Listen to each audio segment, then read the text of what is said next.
അത്ഭുതങ്ങൾ തീർന്നിട്ടില്ല, അടയാളങ്ങൾ തീർന്നിട്ടില്ല കാലത്തിൽ ഈ ലോകത്തിൽ. എൻ്റെ പേര് സുന്ദരി അൽഫോൺസ, സ്ഥലം വള്ളിക്കോട്, അടവക, മുണ്ടൂര്. എൻ്റെ മരുമോൾക്ക് വേണ്ടിയ സാക്ഷ്യം പറയുന്നു.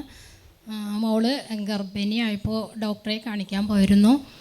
അപ്പോൾ ഡോക്ടർ പറഞ്ഞ ഉടനെ പോയി സ്കാൻ ചെയ്തിട്ട് വാന്ന് പറഞ്ഞു. സ്കാൻ ചെയ്ത് വന്ന് കാണിച്ചപ്പോൾ ഡോക്ടർ പറഞ്ഞു 12ാമത്തെ ആഴ്ചയിൽ സ്റ്റിച്ച് ഇടേണ്ടി വരും, അല്ലെങ്കിൽ ഇത് അബോർഷനായി പോകുമെന്ന് പറഞ്ഞു. വല്ലാത്ത വിഷമമായി.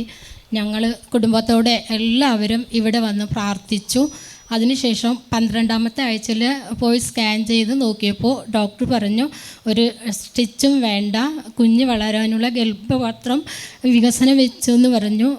പിന്നെ കൂടാതെ ഈ കുഞ്ഞിന് വിട്ടുമാറാത്ത തലവേദനയുണ്ടായിരുന്നു, ലോ BP ആയിരുന്നു. ഇങ്ങനെ ആശുപത്രിക്ക് പോയി മടുത്തു. ഇതെല്ലാം പ്രാർത്ഥനേൻ്റെ ഫലമായി ഈശോ സുഖപ്പെടുത്തി തന്നു. ഈശോയ്ക്ക് 1000 നന്ദി. മകൾ ഗർഭിണിയായ സമയത്ത് ഇവിടെ വന്ന് അവൾ നേരിട്ട് വന്ന് 1-2 ശുശ്രൂഷകളിൽ പങ്കെടുത്ത് പ്രാർത്ഥിച്ചു. അതിൻ്റെ ഫലമായിട്ട് ആ ഗർഭാവസ്ഥയിൽ കർത്താവ് ഇടപെട്ട സാക്ഷ്യമാണ് നമ്മൾ കേട്ടത്.